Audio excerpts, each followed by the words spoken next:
Yeah, good day traders. This is Wasku Smarts.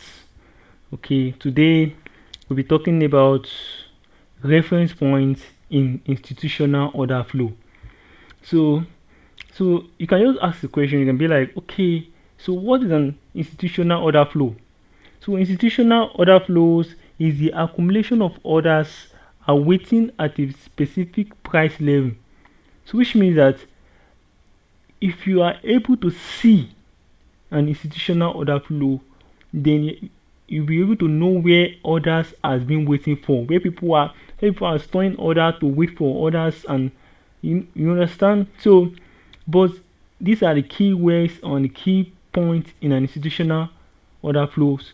You have to look for an institutional order flow at higher time frame.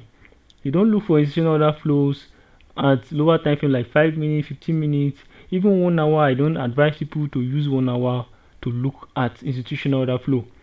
But you can check 4 hours daily, weekly, and monthly charts to check your institutional order flow. So this is 0 USD 4 hours here. So it says the reference point in institutional order flow. So which means that those points that that accumulation of orders is. So what are those points? So the reference point in institutional order flows are: number one, we have the order blocks. So if you are able, or you have the eyes sighted to see an order block, then you are right. There are a lot of blocks that people call order block, and they are not order block, and a lot of money has been lost saying this is an order block, not an order block. In my previous video I did, I explained what an order block is.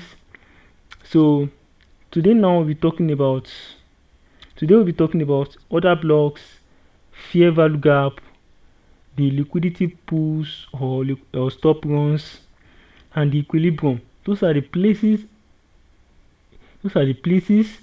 prices have been accumulated. Those are places where orders have been accumulated. People are waiting, and people of hedge funds, they are waiting there for market to get there.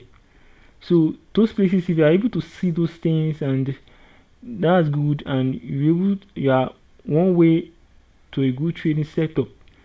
So you start with the order blocks. So now this is a chart here I'm looking at here, Euro USD 4 hours. So from this chart here, you may look at it and say, wow, it's not doing anything, it's not doing anything. Okay, fine.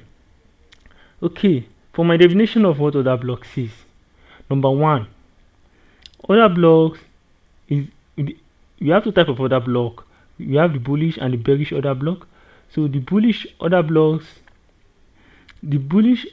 is the red candlestick, the last red candlesticks for the price moves. So which means that, and the bearish order block is the last green candlesticks for the price move. They are characteristics of another blocks.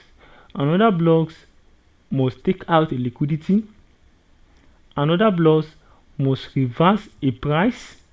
Like if market is going on that way, it must reverse it.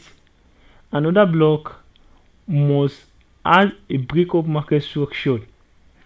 So if these three things are not in the another block, sometimes people say another block must have a fair value gap. Yeah, most times they do have a fair value gap because of move the price faster. So there may be sometimes sometimes the fair value gap, sometimes no fair value gap in another block. So because there's no fair value gap doesn't mean it is not another block. So now let's talk about another block first. So the first thing we are talking about here now is another block. So you can see these candlesticks here. It takes out the liquidity on top of this market here. So you can just see. So it takes out the liquidity on top of this market here. And what happens next is that the market breaks. So there's a break of market structure below here. So which means that number one, it takes out the liquidity. Number two, there's break of market structure. Then number three, the last green candlestick is my order block.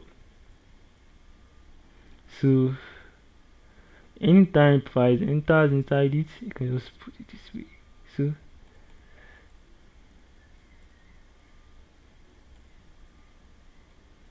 So anytime price enters inside it, what happens? I want to be a seller. So you can just draw this. So we have a break of market structure that is at this point here. So I want to be a seller in times market comes inside it. What happens? Market don't do. But look here. We have market trading inside it. This green candlestick traded inside it. So now this green candlestick can serve as the representative of this other block because it is traded inside it. And now you can put it on this green candlestick. So which means that if you put it on these green candlesticks, then your trade got triggered. And so I hope you can see it here. So this is the work of another block. A lot of orders have been stacked and accumulated here. So but the second one we have is fair value gap. So for the fair value gap, when you see a fair value gap in an higher time frame, what we do is that we always stack ourselves there. So for this one now, there's a fair value gap here. Hope you can see it here. There's a fair value gap here. So I was expecting market to move inside it and go up. That's what I'm expecting from the market to do. And what happens when market goes inside it? It moves up. So my stop loss will be below these candlesticks here. So that's for the fair value gap. And the third one we have is liquidity pools. So anywhere you see market taking out liquidity, so for this one now, you can see it here. See this one here now. I'm having it here.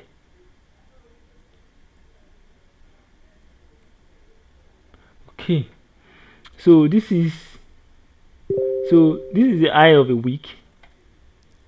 This is the high of a week. So for the second week, for the other week, the market goes above it. So when market goes above the previous week, you can see it here. There's equal highs, the 2 here now. So there's liquidity on top of this market here.